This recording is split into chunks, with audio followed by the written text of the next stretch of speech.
Now, what is credit? Okay, so credit is a situation where we buy the things now and we promise to pay the money in a future date.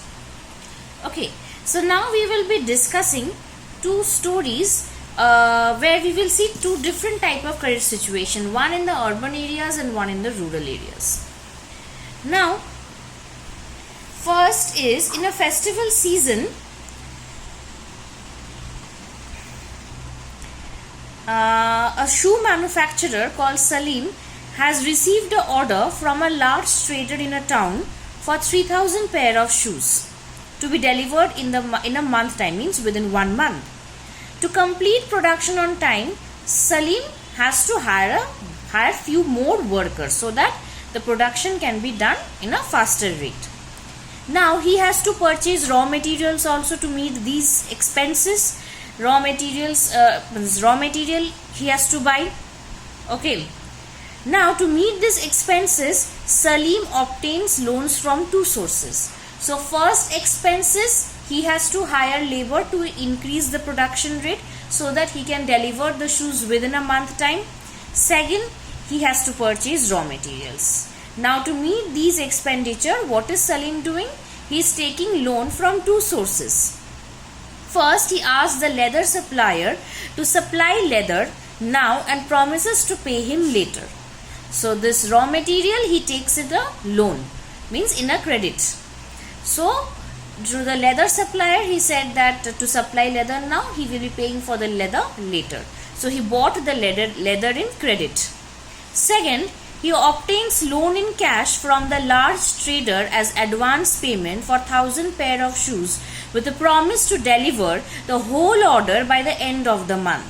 Now, the second credit he is taking from the person who has given him the order in the form of advance payment.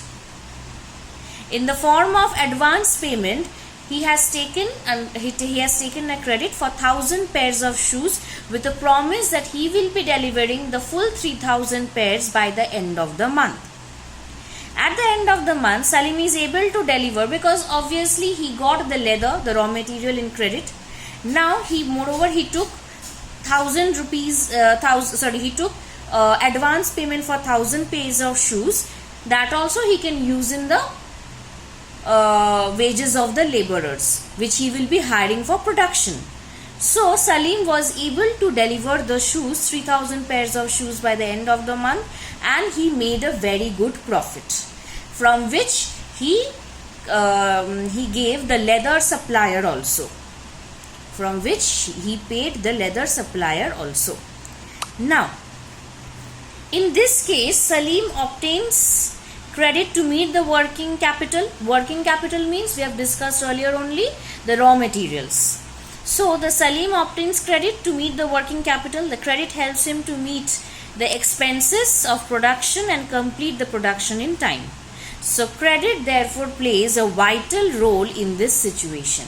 Obviously, as he got the credit of paying later for the raw material, that is leather, working capital, and also he got a payment of 1,000 pairs of shoes in advance. That is why he could complete his production on time, and thus credit played a very important role in the whole scenario.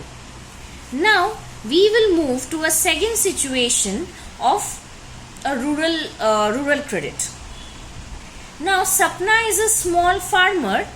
She grows groundnut on her 3 acres of land.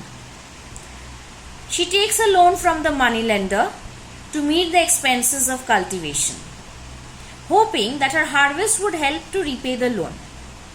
Midway through the season, the crop is hit by pests and the crop production fails.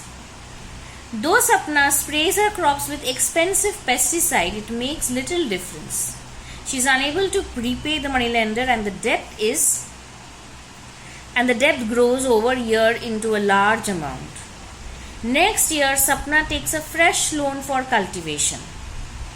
It is a normal crop this year, but the earnings are not enough to cover the old loan. She is caught in debt. She has to sell a part of the land to pay off the debt.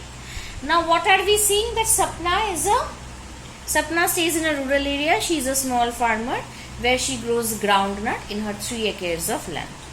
Okay. Now, she takes a loan from the moneylender to meet the expenses or the expenditure of cultivation. She thought that she will be able to repay the loan after the harvest. But due to pest attack, her crops means her output means the productivity was not the product was and the output was not good. Now, though Sapna sprays her crops with costly pesticides or insecticides, it does not help.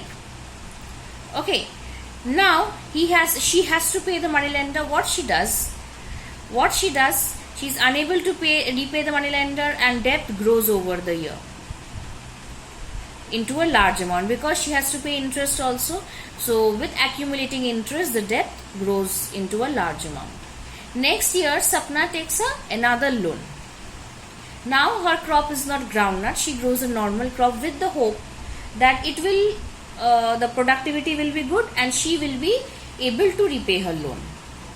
But the earnings were not enough. The crop was successful, but the earning from the harvest was not enough to repay the old loan also. Now, how can she repay the loan? She had to sell a part of her land to the moneylender to pay off the loan. Okay.